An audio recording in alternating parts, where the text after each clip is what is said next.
So today, I'm just going to be reacting to three true scary Walmart horror stories animated. So here we go. Used to work at Walmart a few years ago, taking the night shift after closing the store. As a merchandise store associate, I worked overnight to unload shipping items from the truck trailer. And since it was more physical than cognitive, it wasn't as demanding as working at the cash register. All I had to do was get used to it, and once it became a routine, I could subconsciously complete my tasks. The pay was much more, of course, since I had to work during the graveyard hours, but this job came at a price. No, I didn't get into an accident, or robbed, or anything of that nature. It's just that I often heard weird noises across the establishment, especially in the attic. I'd always come across stories about paranormal activities occurring in the attic. For reasons I couldn't understand, it seemed to be a popular dwelling place for ominous entities. I had never been assigned the attic. In fact, no one really goes there anyway. So, I imagined it was simply a storage room for a lot of stuff we no longer used. But occasionally, I was caught off guard by creaks, scratching noises, and sounds that gave me the impression that something was being dragged across the floor. However, before getting any crazy ideas, I repeatedly told myself that the building was either old or that raccoons were getting in somehow. The bad news is that since I started working here, my boss constantly ranted about losing inventory in the food section, including clothes and appliances, which I had checked multiple times during my shift, only to find out later that some of them had gone missing. A series of similar events had been occurring quite frequently at the store, and without a logical explanation, it eventually became a mystery to me. Since I didn't steal anything and was sure I punched the numbers in correctly, I almost lost my job because of what was happening. But every time I was accused at work, I told my boss that I was only doing my job with no idea what the hell was going on. Then, one night, I heard the same weird noises again around the store while doing the usual routine.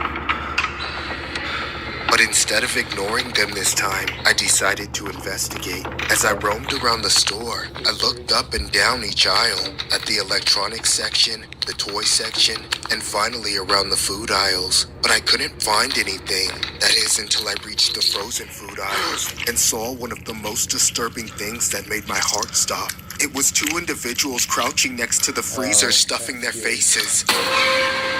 One of them appeared to be an old lady, and her companion appeared to be an old man. They didn't care to stop eating, despite being caught red-handed. I was in utter shock, coming to the realization that I wasn't alone, and potentially in danger. Do you guys need any help?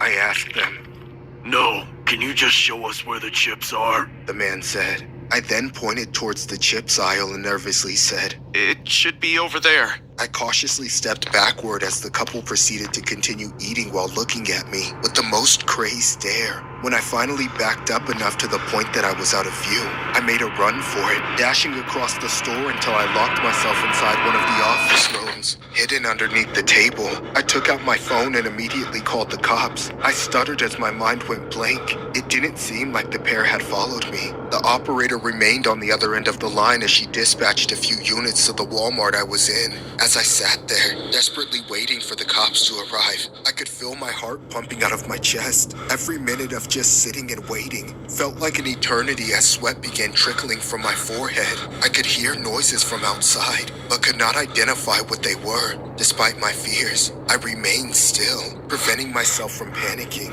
And moments later, I could hear someone turning the knob violently, like whoever was on the other side wanted to come in. I thought of calling out to the person to ask who they were, but hesitated since it could only get me in more trouble. Convinced I was going to have to fight for my life, I grabbed a pair of scissors, holding it up like a knife. It was evident that the person behind the door was getting more desperate. They started banging on the doors as if they were trying to break it down. Just then, the door busted open. I then screamed hysterically, but then I realized that it was just law enforcement. I quickly disclosed what happened and told them where I last saw the suspects. The police didn't allow me to leave the room for standard safety protocol measures, since the suspects were still at large. A few minutes later, I was informed that the pair were immediately apprehended. After further investigation, it It was discovered that the pair were a homeless couple living in the Walmart attic the entire time. When the authorities investigated the attic, they found expired food items and missing inventory scattered throughout the floor. But what baffled me the most was how it was alleged the couple had been living there for over 2 years. All this time, knowing that I wasn't alone while working the night shift just creeps me the hell out. All I know is that the man or woman were highly capable of strangling me and could have easily done so. And because of that, I never felt safe working at Walmart ever again. On December the 1st of 2015, 2 homeless people had been found living in the attic of a Walmart in Tennessee for over 2 years. The mugshots of the culprits are shown here below.